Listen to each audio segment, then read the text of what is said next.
네, 하나님의 말씀 누가복음 5장 27절입니다. 5장 27절 97쪽 말씀 97쪽입니다. 누가복음 5장 27절로 39절 말씀. 그 후에 예수께서 나가사 레위라 하는 세리가 세관에 앉아 있는 것을 보시고 나를 따르라 하시니 그가 모든 것을 버리고 일어나 따르니라. 레위가 예수를 위하여 자기 집에서 큰 잔치를 하니 세리와 다른 사람이 많이 함께 앉아 있는지라. 바리새인과 그들의 서기관들이 그 제자들을 비방하여 이르되 너희가 어찌하여 세리와 죄인과 함께 먹고 마시느냐. 예수께서 대답하여 이르시되 건강한 자에게는 의사가 쓸데없고 병든 자에게라야 쓸데있나니 내가 의인을 부르러 온 것이 아니요 죄인을 불러 회개시키러 왔노라. 그들이 예수께 말하되 요한의 제자는 자주 금식하며 기도하고 바리새인의 제자들도 또한 그러하되 당신의 제자들은 먹고 마시나이다. 예수께서 그들에게 이르시되 혼인집 손님들이 신랑과 함께 있을 때에 너희가 그 손님으로 금식하게 할 수 있느냐. 그러나 그날에 이르러 그들이 신랑을 빼앗기리니 그날에는 금식할 것이니라. 또 비유하여 이르시되 새 옷에서 한 조각을 찢어 낡은 옷에 붙이는 자가 없나니 만일 그렇게 하면 새 옷을 찢을 뿐이요 또 새 옷에서 찢은 조각이 낡은 것에 어울리지 아니하리라. 새 포도주를 낡은 부대에 넣는 자가 없나니 만일 그렇게 하면 새 포도주가 부대를 터뜨려 포도주가 쏟아지고 부대도 못 쓰게 되리라. 새 포도주는 새 부대에 넣어야 할 것이니라. 묵은 포도주를 마시고 새 것을 원하는 자가 없나니 이는 묵은 것이 좋다 함이니라. 아멘. 오늘 본문은 누가복음 5장 27절로 39절. 제목은 죄인을 부르신 예수님. 죄인을 부르신 예수님. 죄인을 부르러 오신 예수님. 첫째, 예수님께서 레위를 부르심. 예수님께서 레위를 부르심 27절로 32절. 두 번째, 금식에 대한 교훈. 금식에 대한 교훈 33절로 35절. 세 번째, 두 가지 비유. 두 가지 비유 36절로 39절입니다.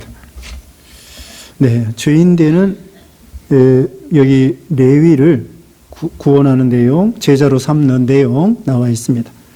이제 27절. 그 후에 예수께서 나가사 레위라는 세리가 세관에 앉아 있는 것을 보시고 나를 따르라 하시니 그가 모든 것을 버리고 일어나 따르니라. 여기 레위, 여기 가버나움이죠. 우리가 여기 앞에 17절 이하에 중풍병자를 고치신 내용 배웠죠. 이 중풍병자는 마가복음 2장 1절 이하에 보면은 예수님의 집에, 그러니까 예수님이 집에 계실 때 중풍병자를 예수님이 고치신 내용입니다. 그래서 가버나움이 예수님의 집이 있었는데 여기 지금 27절 오늘 본문에도 레위, 이 사람이 가버나움의 세관에 있었던 거예요. 레위는 다른 이름으로는 마태입니다. 마태복음을 기록한 마태예요. 그래서 이 이름이 레위라고도 하고 마태라고도 하고 이름이 두 가지죠. 그래서 이 제자를 선택하는데 마태복음을 기록한 이 레위 마태, 이 사람이 세리였습니다. 세리. 그래서 마태복음을 이 참 논리적으로 또 숫자적으로 잘 기록한 이 마태이죠. 그래서 이 사람이 세관이기 때문에 돈도 많이 벌고 우리가 삭개오에 대해서 배운 것처럼 부자용, 키가 작고 세리장이었다고 그랬죠. 그런데 예수님을 만날 수 없으니까 뽕나무에 올라가서 예수님을 만나고 구원을 받았습니다. 자, 여기도 이 세리이기 때문에 돈을 많이 번 부자였습니다. 그 당시에는 로마 나라 식민지 속국이기 때문에 그 세리, 이 유대인들 중에 세리를 임명해서 세금을 거두게 하는 거예요. 그래서 그 여리고에도 세관이 있고 또 여기 가버나움에도 세리가 있고, 그러니까 웬만한 도시마다 책임자 되는 세리들이 있었죠. 그래서 로마 나라의 이제 총독에게 세금을 바치는데 그 일부는 많이 착복을 하는 거예요. 만약에 가버나움에서 1억을 거둬라 그러면은 2억을 거두는 거예요. 그리고 1억은 로마 총독에게 바치고 나머지 1억은 자기가 착복하는 거예요. 그러니까 이 세리들이 부자고, 그 대신에 참 이 유대인들 입장에서는 이 세리가 나쁜 사람들이란 말입니다. 자기네들 참 경제적으로도 어려운데 세금을 많이 징수해서, 제멋대로 징수해서 그 외로 1억만 거둬도 되는데 2억을 거두어서, 예를 들면 그것을 그 나머지를 착복하니까 이 유대인들은 화가 나고, 그런데 로마 나라의 그 관리가 되기 때문에 함부로 뭐 어떻게 반항할 수도 없고, 그래서 그 당시에 세리와 창기를 똑같이 취급하고 죄인으로 취급을 하고, 아주 저 사람들은 우리 같은 민족인데도 나쁜 사람들이다 이렇게 손가락질하고 그렇게 당했죠. 오늘날도 세금이 점점 많아져서 참 어려움당하는 사람들이 많습니다. 그래서 옛날부터 이 세금이 참 무서운 거예요. 그 당시에도 이 세금이 많아서 가난한데 걱정을 하는 거죠. 그 다음에 여기 나를 따르라 그러는 거예요. 예수님께서. 그런데 28절에 그가 모든 것을 버리고 일어나 따르니라. 모든 것을 버리고 일어나 따랐습니다. 이게 믿음이에요. 지금 돈도 많습니다. 그 다음에 또 이 직업 버리면은, 직업이 참 좋은 직업이에요. 사람들은 욕하지만 자기에게는 돈을 많이 벌으니까 이거 참 이게 좋은 직업이란 말이죠. 박효진 장로가 그 간증하는 걸 들어보니까 그 사람이 여러 명의 사형수를 전도해서 구원해내고 그 사형받는 사람들 이렇게 모습을 통하여 예수 믿는 사람들은 죽어도 참 축복이구나 했는데, 자기 친구가 돈을 많이 벌더래요. 너 뭐하냐 그랬더니 장의사라고 그러더래. 장의사. 그래서 장의사 하면서 돈을 억수로 벌었다는 거예요. 오늘 또 장례나서 세브너스 병원에 가는데, 그러니까 이 부르는 게 값이라는 거예요. 요즘에는 그래도 좀 이렇게 좀 정가가 돼 있겠지만은 옛날에는 그런 것도 없고, 뭐 관이며 또 그 배우시며 삼배 오시며 이런 거 부르는 게 값이라. 그러니까 사람들이 평소에는 자녀들도 부모에게 잘 못하다가 죽은 다음에라도 효도해야 되겠다. 그게 효도가 아닌데, 우리 믿는 신자들 입장에서는 그냥 뭐 죽은 조상을 위해서 돈을 많이 쓰는 거야. 그게 장의사들이 돈을 많이 번. 그 박효준 장로가 친구가 글쎄 장의사 하면서 돈을 많이 벌었다. 그 사람들은 별로 안 좋아하는 직업이죠. 시체를 만지고. 그런데 돈을 많이 벌. 여기 세리도 사람들이 생각할 때에는 손가락질하고 저 사람 죄인이구나. 우리 돈을 많이 뺏어가구나. 그렇게 생각하지만 본인의 입장에서는 돈을 많이 버는 직업이니까 뭐 욕하려면 욕해라. 나는 돈 벌어서 부자 되겠다. 뭐 천하든지 말든지 이렇게 생각할 수 있죠. 어쨌든 세리로서, 또 그 당시에 세리하려고 하면은요, 글도 알아야 돼. 옛날에는 문명이 많았습니다. 글도 몰라요. 자기 이름 석자도 모르는 사람이 있습니다. 세종대왕이 한 번은 그런 이야기를 들었다는 거예요. 어떤 사람이 자기 아버지 무덤이 있는데 무덤에 그 비목 있죠. 비석을 다 뽑아온 거야. 내 아버지 무덤이 어디 있나 하고서는. 기가 막히죠. 공동묘지에 있는 무덤에 있는 비석을 다 뽑아왔어. 그러면서 비석을 보여주면서 어느 것이 내 이름, 아버지 이름입니까? 그러면은 나중에 그 공동묘지에서 비석 다 뽑아왔는데 어디다 갖다 꽂아요, 이거? 다 뽑아왔어. 자기 아버지가 무덤이 어딘지도 몰라. 이름만 이거 한자로 돼 있어가지고 여러 사람 뭐 김씨, 박씨 뭐 이렇게 써 있는데 이거 어느 것이 내 아버지 이름입니까? 알려줘도 소용없죠. 무덤이 그 다 뽑아왔으니까 어디다 꽂을 거야. 세종대왕이 그 말을 듣고 참 우리 국민들이 문맹이구나. 그래서 한글을 만들었대잖아요. 그래서 한글을 통해서 문맹이 우리나라 거의 문맹이 없습니다. 옛날에는 정말 자기 이름 석자도 못 쓰는 거예요. 글을 못 읽어. 그런데 여기에 세리해야 될 정도면 글도 읽어야 되고 계산도 해야 되고 계산할 줄 알아야 되잖아요. 그러니까 다른 사람보다 그래도 지식이 있는 사람이에요. 아무나 세리될 수 없습니다. 그런데 예수님이 나를 따르라 하니까 그걸 버려두고 따랐다는 것이죠. 우리가 앞에서 거기 10절, 11절 읽어보세요. 10절, 11절. 세베대의 아들로서 시몬의 동업자인 야고보와 요한도 놀랐습니다. 예수께서 시몬에게 이르시되 무서워하지 말라. 이제후로는 내가 사람을 취하리라 하시니 그들이 배들을 육지에 대고 모든 것을 버려두고 예수를 따르니라. 네. 고기 많이 잡은 거, 배, 부모 이거 다 버려두고 예수님을 즉시로 따르는 거예요. 이것이 믿음입니다. 여기 누가복음 9장에 보면은요.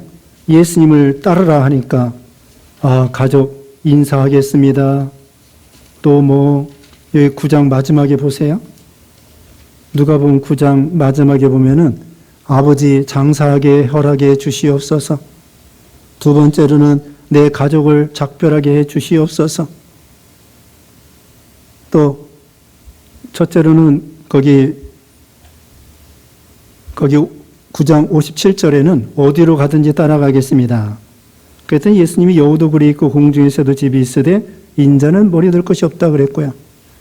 두 번째로는 부모 장사 지내고 따라가겠습니다. 세 번째로는 가족 작별하고 따라가겠습니다. 그러게 예수님께서 거기 나름대로 대답을 해주셨습니다. 쟁기를 잡고 뒤를 돌아다보는 자는 하나님의 나라에 합당치 아니하니라. 9장 마지막에 나와 있죠. 그래서 여기 예수님의 제자들 지금 10절, 11절 읽은 것처럼 베드로, 야고보, 요한 네 사람 그리고 지금 27절, 28절에 그 세리, 마태, 레위 모든 걸 버려두고 예수님을 따르는 거예요. 그래서 예수님을 믿는다는 것은 분별하고 판단하고 결단하는 것입니다. 결단하는 것이 믿음이에요. 본토 친척 아버지 집을 떠나야 되겠다. 그때 갈 바를 알지 못하고 아브라함은 하나님 복 주신다고 하니까 떠난 거예요. 룻도 시어머님을 따를 때에 내가 친정에 있어야 되겠는가? 시어머님을 따라 가야 되겠는가? 그래서 결국은 시어머님을 따라 베들레헴에 와서 예수님의 족보에 참여하게 된 거예요. 따라야 되겠구나. 오늘 오전 시간에 사르밧 과부도 엘리야의 말을 들어야 되는가? 말아야 되는가? 지금 이 가루 조금밖에 없고 굶어 죽게 생겼는데 그래도 말 들어야 될까? 복 준다고 했는데 정말일까? 믿어도 될까? 그러면서 거기서 판단을 해야 되는 거예요. 여기도 예수님을 따르라고 할 때 이거 직업, 이거 좋은 직업 이거 버리고 돈도 없고 예수님 따라가면 먹을 거 예수님 먹여주실까? 어떻게 할까? 또 예를 들면 자식이 있으면 자식은 어떻게 할까? 그러면서 여러 가지 걱정이 앞서겠죠. 그런데 어떻게 해요? 모든 걸 버려두고 예수님을 따라가는 것. 이것이 믿음이라는 거죠. 그 다음에 29절 읽어보세요. 레위가 예수를 위하여 자기 집에서 큰 잔치를 하니 세리와 다른 사람이 많이 함께 앉아 있는지라. 바리새인들과 그들의 서기관들이 그 제자들을 비방하여 이르되 너희가 어찌하여 세리와 죄인과 함께 먹고 마시느냐. 네. 그 다음에 이 마태가 잔치를 베풀었습니다. 예수님을 위하여. 예수님을 믿고 보니까 너무나 좋은 거예요. 또 자기가 예수님의 제자가 되고 이제 예수님을 따라가야 되는데 마지막으로 세리의 다른 친구들 다 불러다가 잔치를 베풀고 그동안 돈 있는 거 좀 쓰는 거예요. 돈 쓰고 베풀고 그 다음에는 이제 예수님을 따를 준비를 하는 것이죠. 그래서 그 어려운 사람들 이렇게 먹을 거 주고 나눠주고 또 친구들 불러다가 함께 즐거워하고 이때 예수님도 같이 잔치에 참여했습니다. 그리고 많은 사람들이 예수님을 통하여 그 친구 세리들도 구원받았겠죠. 예수님 같이 음식 먹으면서 예수님과 대화하면서 예수님 말씀 들으면서 그래서 잔치하면서 전도하고 예수님 소개하고 예수님은 그들에게 말씀을 전해주고 그래서 아주 좋은 분위기에서 예수님을 통하여 은혜 받게 되었습니다. 그 다음에 30절에 바리새인과 그들의 서기관들이 그 제자들을 비방하여 이르되 너희가 어찌하여 세리와 죄인과 함께 먹고 마시느냐. 그래서 이 세리를 죄인 취급하기 때문에 세리들과 같이 먹는다고 예수님과 다른 제자들을 비방했습니다. 그 세리의 일반적인 외적인 그 직업만 보고 뭐라고 한 거예요. 우리는 그 사람의 외모를 보고 판단하면 안 되겠죠. 그래서 여기 이제 예수님께서 대답하십니다. 31절 32절 읽어보세요. 예수께서 대답하여 이르시되 건강한 자에게는 의사가 쓸데없고 병든 자라에게야 쓸데가 있나니 내가 의인을 부르러 온 것이 아니요 죄인을 불러 회개시키러 왔노라. 네, 죄인을 부르러 오셨다고 했습니다. 자, 건강한 자에게는 의사가 쓸데없죠. 의사는 병든 자, 아픈 사람이 의사가 필요한 거예요. 그것처럼 의인이라고 생각하는 사람은 예수님이 필요 없어요. 예수님 믿지도 아니하고 믿을 필요도 없습니다. 근데 자기가 죄인이라고 생각하는 사람은 예수님을 믿게 돼요. 자기가 죄인이라고 생각하는 사람은 예수님을 믿게 되는 것입니다. 아, 예수님을 통하여 제사함 받아야 되겠다. 구원 받아야 되겠다. 죄를 해결해야 되겠다. 그러면서 예수님에게 와서 구원을 받는 것이죠. 그러니까 오히려 자기가 죄인이라고 생각하는 사람이 구원받습니다. 근데 사실은 죄인 아닌 사람이 없어요. 예수님께서 이 죄인을 구원하러 오셨다고 했는데 의인은 없나니 하나도 없다고 했습니다. 로마서 3장 10절에. 그러니까 자기가 죄인이면서 죄인이라는 것을 모르는 거예요. 그게 불쌍한 거죠. 누구나 다 죄인이고 여기 누구나 다 병든 자라고 할 수 있습니다. 어떤 사람은 자기 속에 병든 줄도 모르고 의사를 찾아가지도 않아요. 병원도 안 찾아가요. 어떤 사람은 그렇게 말해요. 아, 이거 큰 병 들렸다는 말 들을까봐 아예 병원 나 못 가겠는데? 그러다가 점점 병을 키우는 사람도 있어요. 그것처럼 죄인이 아닌 사람 하나도 없거든요. 그래서 누구나 회개를 해야 되는데 자기가 의인이라고 생각하고 병이 없다고 생각하는 것처럼 나는 죄가 없다. 이렇게 생각하는 사람은 그렇다고 죄가 없는 게 아니에요. 이 사람이. 하나님 앞에서는 누구나 다 죄인이거든. 누구나 다 죄인인데 자기는 죄가 없다. 이렇게 생각해요. 그게 문제죠. 그게 문제예요. 그래서 그 사람은 구원을 받지 못하는 거야. 아, 나는 죄인입니다. 그러면서 예수님께 나아가면 회개가 되고 예수님을 통하여 제사함 받고 구원을 받는 것이죠. 그래서 여기 바리새인들은 자기네들이 죄가 없다는 거예요. 율법 다 지켰다. 어떻게 다 지켜요? 다 지킬 수 없는 거거든요. 근데 스스로는 뭐 금식했다, 간음하지 않았다, 살인하지 않았다, 그러면서 다 지켰다고 생각해요. 그게 문제죠. 자기 자신을 모르는 거야. 자기가 죄인인 것을 모르는 거. 그게 병입니다. 그래서 여기 세리 레위는 아, 나는 죄인입니다. 예수님을 통하여 제사함 받아야 되겠습니다. 여기 누가복음 18장에 우리가 아시는 것처럼 바리새인의 기도와 세리의 기도가 나오죠. 바리새인은 이것도 잘하고 저것도 잘했습니다. 그런데 세리는 가슴을 치면서 하늘을 우러러보지도 못하고 주여 나는 죄인으로소이다. 그때 예수님께서는 그 세리의 기도를 인정해 주신 거예요. 그래서 우리가 예수님이 필요하다는 거, 우리는 죄인이라는 거, 그런 사람이 긍휼을 입을 수가 있습니다.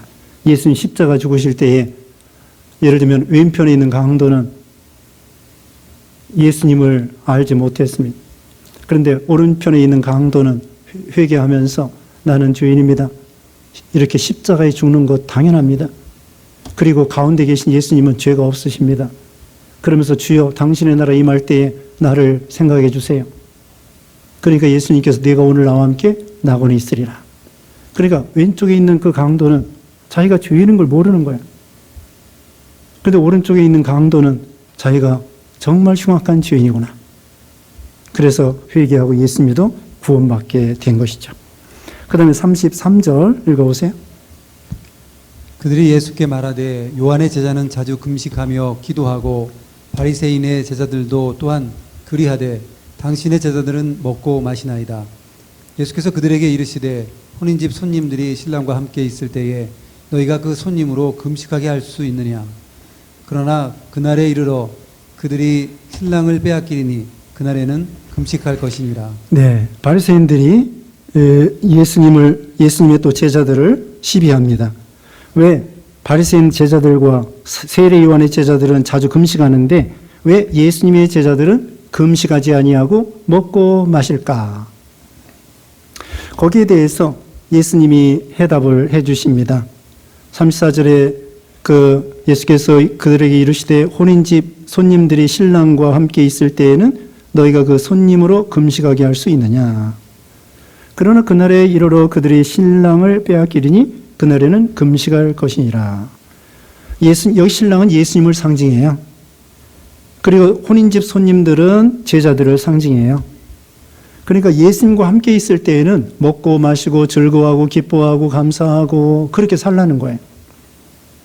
근데 예수님과 헤어지고 예수님이 멀어지고 이제 구체적으로 예수님이 십자가에 죽으시고 그러면은 손님하고 예수님하고 이별이에요.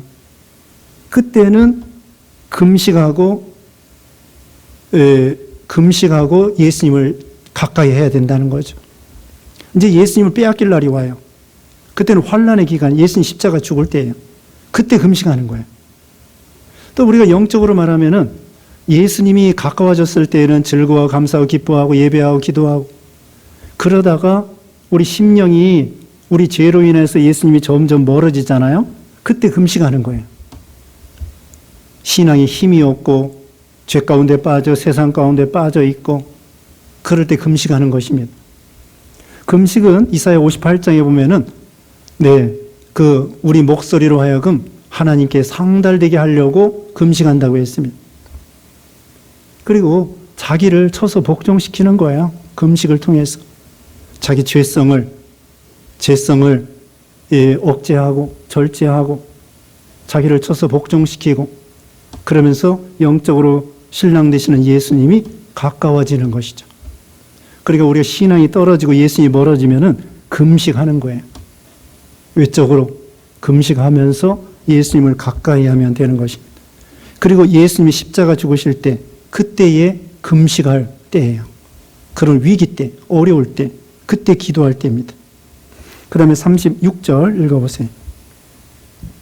또 비유하여 이르시되 새 옷에서 한 조각을 찢어 낡은 조각에 붙이는 자가 없나니 만일 그렇게 하면 새 옷을 찢을 뿐이요 또 새 옷에서 찢은 조각이 낡은 것에 어울리지 아니하리라. 새 포도주를 낡은 가죽 부대에 넣는 자가 없나니 만일 그렇게 하면 새 포도주가 부대를 터뜨려 포도주가 쏟아지고 부대도 못 쓰게 되리라. 네. 자, 여기 두 가지 비유를 말씀했습니다. 자, 새 옷과 낡은 옷. 그래서 새 옷에서 한 조각을 찢어 낡은 옷에 기우면은 서로 이게 안 맞아요. 그래서 이게 서로 찢어진다는 거예요. 당겨서. 그래서 어울리지 않는다는 것입니다. 그 다음에 37절에는 새 포도주를 낡은 부대에 넣으면 안 된다는 거예요. 새 포도주는 자꾸 이렇게 팽창하는 기운이 있어요. 그게 이제 이렇게 효모 이렇게 발효해가지고 발효해서 점점 팽창해요. 새 포도주는. 묵은 포도주는 이미 팽창이 끝난 거예요. 그러니까 새 포도주를 낡은 부대에 넣으면은 이게 막 점점 부풀어가지고 낡은 부대가 터지게 돼요. 그러니까 새 포도주는 새 부대에 넣어야 돼요. 그래서 팽창해도 까딱 없도록, 터지지 않도록 그렇게 하는 거죠.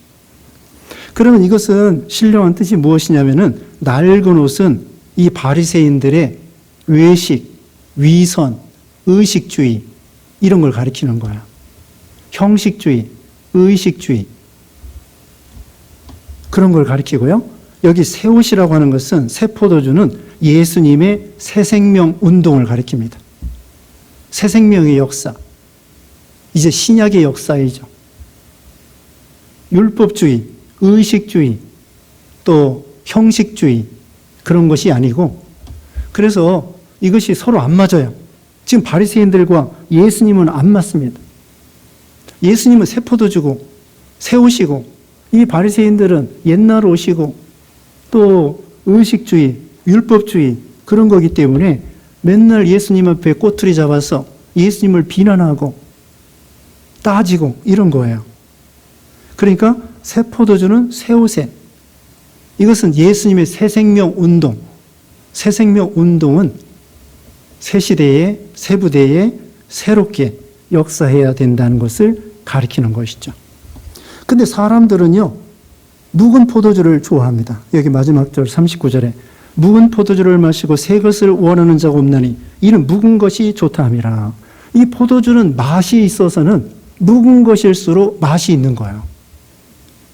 그래서 요즘에도 그 와인이 뭐 심지어 100년 된 거, 50년 된 거, 30년 된 거 오래될수록 비싼 거예요. 이 와인 포도주가. 그런데 영적으로는 새 것이 좋다는 거야. 묵은 것은 뭐냐? 묵은 누룩, 의식주의, 형식주의 이런 걸 말하는 거야. 새 가지에서 열매를 맺게 됩니다.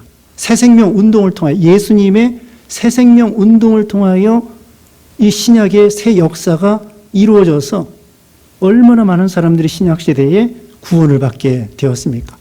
이게 새 생명 운동이거든요. 그러니까 이 새 생명 운동을 의식주의에다가 딱 가둬놔가지고는 이것이 서로 어울릴 수가 없다는 거예요. 그러니까 이 새 생명 운동, 예수님의 이 복음 운동, 이것이 멀리 잘 퍼져나갈 수 있도록 새 부대에 넣어서 예수님의 방법으로 하나님의 일을 해나가는 것이죠. 그것을 가르쳐 주는 것입니다. 예수님의 새 생명 운동. 그래서 우리도 오래 믿다 보면은요, 자기도 모르게 의식주의가 되고 형식주의가 되고 그 다음에는 습관주의가 되고 습관적으로 하나님을 섬기는 거예요. 뜨거운 감격 없이 오래 믿다 보면은 처음 사랑을 잃어버리고 뜨거운 감격이 점점 줄어드는 거예요. 그래서 예배 드려도 그냥 형식적으로 왔다가 할 수 없이 어쩔 수 없이 그냥 참여하고 맹숭한 가운데 그냥 가고 이렇게 됩니다. 그러지 말고 날로 새로워져야 됩니다. 새 가지에서 열매가 맺히는 거예요. 닭도요, 오래되면은 폐닭이 되고 알을 못 낳아요. 오래되면은 거기 이제 늙어가지고 알을 못 내는 거예요. 그래서 그런 말이 있습니다. 늙은 닭들을 산으로 올려보내라고. 그건 뭐냐? 기도하라, 기도.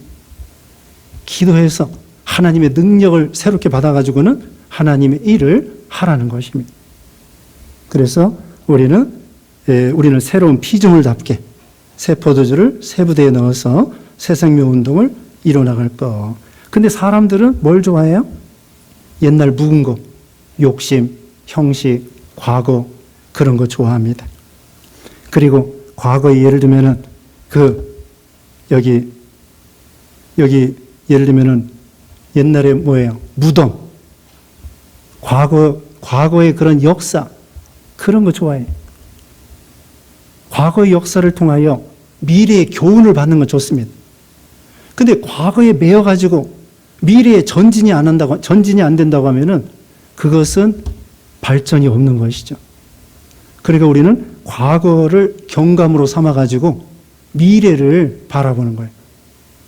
과거에 죽은 사람, 또 죽은 무덤, 또 과거의 형식, 그 과거의 역사, 거기에 매몰해가지고 미래에 전진하지 못한다고 하면은 소망이 없는 것이죠. 그러니까 우리는 예수님의 이 새 복음운동, 여기에서 새 생명의 역사가 일어나는 우리가 되도록 해야 되겠습니다. 기도하겠습니다. 거룩하신 하나님 감사합니다. 레위가 이렇게 돈도 많이 벌고 좋은 직업, 사람들은 손가락질하지만 자기로서는 좋은 직업이지만 예수님이 나를 따르라고 할 때에 모든 걸 버려두고 예수님을 따른 것처럼 우리도 모든 걸 버려두고 예수님을 따르는 그런 결단과 믿음이 있도록 하나님이 도와주시옵소서.